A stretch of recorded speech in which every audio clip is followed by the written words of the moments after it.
Ms. Melinda Terry, and then John Kingsbury. Mr. Terry? There you are.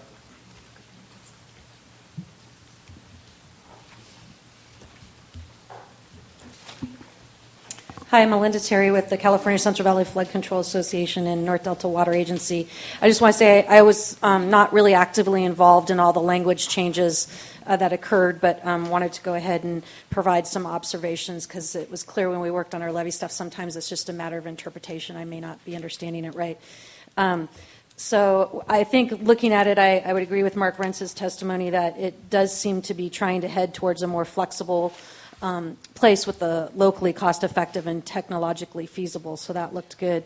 But I still was a little bit confused, and so therefore it becomes worrisome as we get to implementation.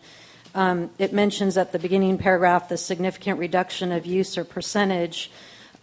Still, I'm not clear on if there's any definition of what constitutes significant and who determines that.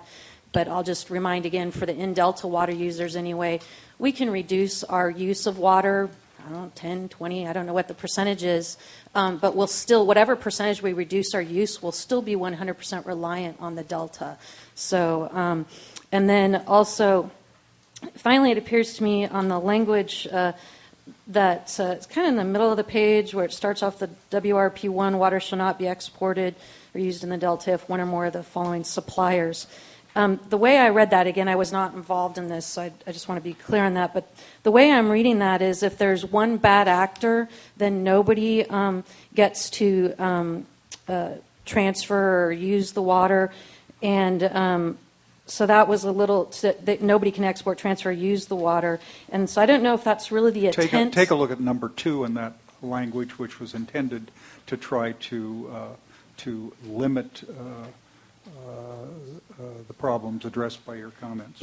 Just so you know, to me, and again, I maybe the council knows what they're doing now, but 15 years from now, again, the way I read that is if there's one bad actor, then nobody gets to export, transfer, or in our case, use water in the delta. That failure has significantly caused the need for. Sure.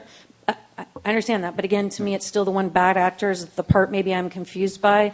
And the thing about that is also in this language, it doesn't say that it means in the region either. So is that what it's intended to apply to, that a certain region, then if you've got one entity that's doing that? So just so you know, as a person outside of negotiating the language, it just wasn't clear. And then at the last, it says I'm not clear what expected outcome for measurable reduction means. And so maybe if Martha could just give an example, because I really don't know what an example would be helpful. And that's it. Thank you. Okay.